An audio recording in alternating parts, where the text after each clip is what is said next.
welcome back. You're watching Viewpoint with me, Griha. Branding Rahul Gandhi as dangerous and playing an insidious game. That earlier seemed to have cost BJP's IT cell head Amit Malviya with an FIR slapped against him, has now had the party put all its weight behind him. Now remember, on June 17th this year, Amit Malviya posted a video that had animated depictions of a person who wants to quote-unquote stop Modi at any cost and takes Gandhi's help in the matter. The video allegedly features altered versions of Gandhi's speeches by spoofing them and claims that he's being used by foreign forces who wish to break India. The Karnataka police has filed an FIR against Amit Malviya on a complaint that was written by Karnataka Congress leader Ramesh Babu and also Priyank Kharge, and booked him under sections of criminal conspiracy, promoting enmity and hatred among others. And the Congress's claim is that Rahul Gandhi had been quote-unquote made a target of malicious and false 3D animated video, to which the BJP has now come out with a rebuttal.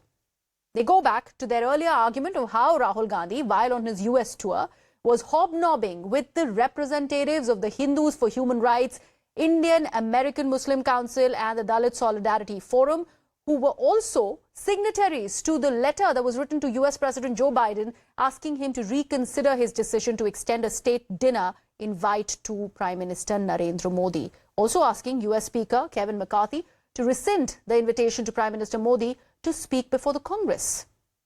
Now with this, BJP is also endorsing Malviya's argument that Rahul Gandhi has joined hands with anti-India forces on foreign land, claiming that the co-founder of Hindus for Human Rights is part of the wider Jamaat-ISI nexus in the West and also has links with George Soros' Open Society Foundation.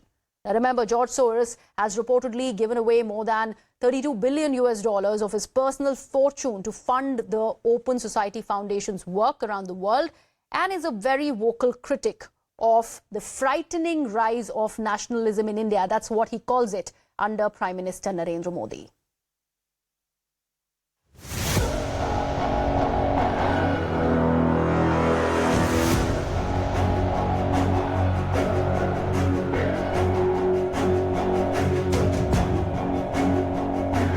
Tell me which part of the FIR that has been lodged against Mr. Malviya is with malified intent.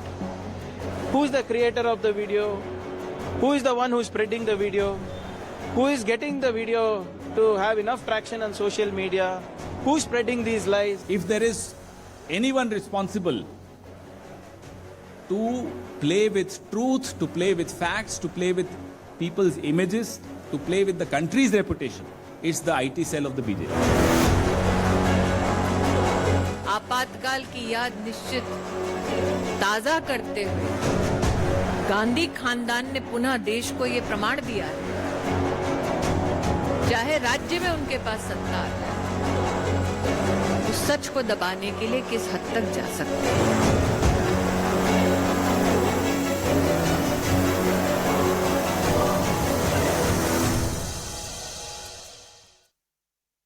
Let me open this debate on Viewpoint. RP Singh of the BJP is with us. Also with us is Sujata Paul of the Congress Party. Mr. Singh, let me begin with you. There's an open attack that the BJP has launched at the Congress Party, especially Rahul Gandhi, claiming that he's joined ranks with the anti-India forces. How do you think BJP is planning on supporting this argument, considering this is the same argument that was made by Amit Malviya when Rahul Gandhi was on the US trip? And that is, again, being endorsed in a similar fashion by Smriti Irani of the BJP. Well, I'll show you my personal WhatsApp screenshot, which I received from US during Rahul Gandhi's visit. This is the WhatsApp which I received, and it mentions about the invitation to Mr. Rahul Gandhi's program. This is a registration of NRI interaction with Mr. Rahul Gandhi in New York on 4th June 2023.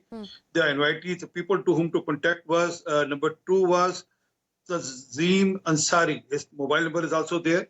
I'm not telling that number, but his mobile number is there with me, and I have safeguarded as a digital thing which I received from US. Okay, now who's this guy? Who's he? Who's this person? He's a known person who has a Jamaat-e-Islamiyya link, and then Jamaat-e-Islamiyya has a link with Islamic Circle of North America. Who are all these people? And Jamaat-e-Islamiyya is known for what it has been doing in South Asia, how it has been trying to disturb democracies through spreading radicalization in the South Asian countries. So this is one. You want to hear the second one? The picture which is there on your screen, which you are showing right now, of Sunita Vishwanath. What is her background? She belongs to an organization, or she belongs to a setup which is funded by George Soros. And then who George Soros is, you right now told that man has earmarked some $32 billion to disturb the Indian democracy or to disturb the integrity of the country. No, you're misquoting me, sir. I just said that he has given his own personal fortune for the Open Foundation that he actually, endorses. I did not say that. Open society. Okay. Okay. But it's known that George Soros has given his personal fortune, or has funded or has organized money for Open Society Foundation and others like that. Yeah. Who are there to disturb the harmony in the country. And then George Soros is on record saying that he is against the Prime Minister Modi, and then he want to dislodge him by any mean which he can dislodge Prime Minister Modi in this country. So Mr. Singh, let me interject here. I have a report that India for years has been a proud contributor to United Nations Fund that promotes democracy. And this is around the world through civil society organizations. And if I'd like to just underline for you that Open Society Foundation that's been funded by George Soros is also part of all of that. That's been part of the UN where it goes about these civil society organization. It has close links with Soros's work. So India funds it. What did George Soros say? Isn't he on record saying, yes, he wants to dislodge Prime Minister Modi by any means? Isn't on record saying so? So the man who is sitting in foreign land is trying to disturb the Indian democracy and then trying to use his money or whatever resources he has or whatever resources he can organize to disturb democracy in India. Or he is known for doing so. Because of his other reasons also, because of his financial reasons and because of his personal reasons also. So how can we bear that? There's someone sitting abroad is trying to disturb. And then Rahul Gandhi, give me a second, Rahul Gandhi meet all such people abroad and invitations are being forwarded by all such people who want to disturb the harmony in the country. Okay.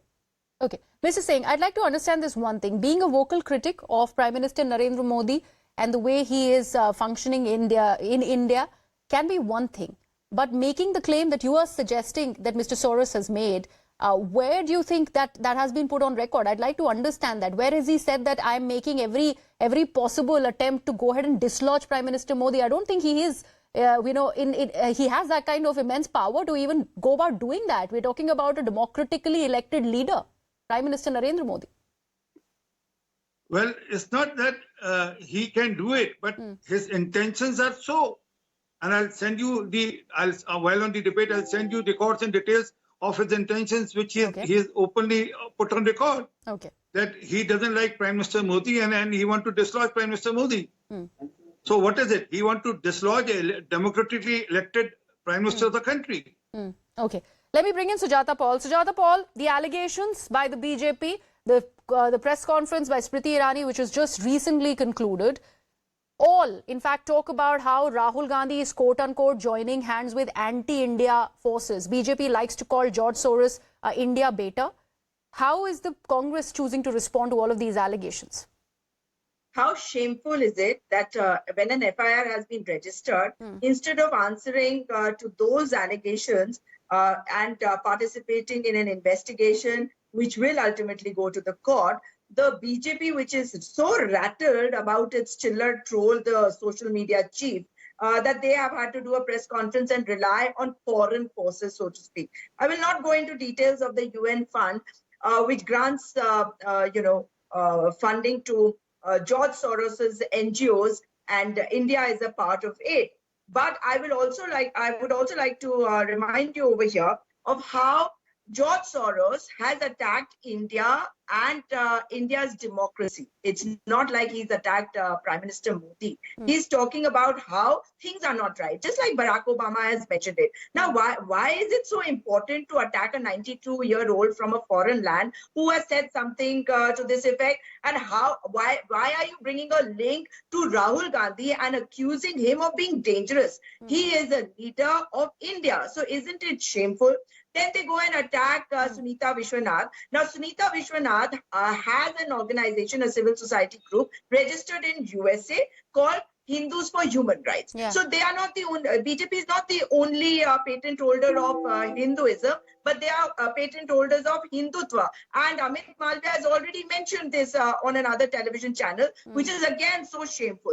Now, when you talk about... No, but I don't think the problem that the BJP has with Sunita Vishwanath is not about the Hindus for, the organization that she supports. They're claiming that this has Jamaat-ISI West links. That is the claim that they're making. How does the Congress respond to that? I'm coming to that. I'm coming exactly to that, Priya. That if they are making these claims and if they are making these allegations, Rahul Gandhi ji went to the US before Prime Minister. Did the Prime Minister take this up with the US authorities? Did he file a complaint? Did the Indian government file a complaint on behalf of the country that, this is what is happening? Or have they filed a complaint against Rahul Gandhi in the country? But they will go and file complaints against Rahul Gandhi through their surrogates and through their party members for all irrelevant reasons. But when they have been taken to task by a member of the Karnataka Pradesh Congress Committee, they are rattled. They should be. The point is, if an allegation has been made, what is the allegation? That they are spreading communal hatred. They are trying to instigate communal hatred amongst regions, amongst religions, among castes and communities. Isn't that what is happening in the country today? That is what everybody is talking about. And the BJP needs to understand that all these foolhardy, press conferences are not going to be the answer. You can't just go and save Amit Malviya by having a press conference. I'm really very short on time on the broadcast, but I'd like to understand this from the Congress party. You're representing the party. The fact that Hindus for Human Rights, among other organizations that were part of the meeting that Rahul Gandhi attended, all of these happen to be the signatories to the letter that was written to President Joe Biden to not invite Prime Minister Modi on a state dinner to the White House. Also to the US Speaker, McCarthy, that he should not even be allowed to speak in the Congress. Do you think all of this put together and Rahul Gandhi going ahead and meeting with them also, probably underlines a statement the Congress party is choosing to make against the Prime Minister of the country? Very quickly. You cannot stay isolated in a world of globalization. And everybody will have their own views. But that doesn't mean that every view of theirs is going to be endorsed by us. Like the Prime Minister, he has proved now that there's no democracy in the country by saying that, why are you meeting somebody who is writing a letter against me? All right, I got your point. Mr. Mr. Singh and Sujata, I'm really sorry I'm short on time of the broadcast. We'd have to wrap Viewpoint with that. Thank you so much for watching.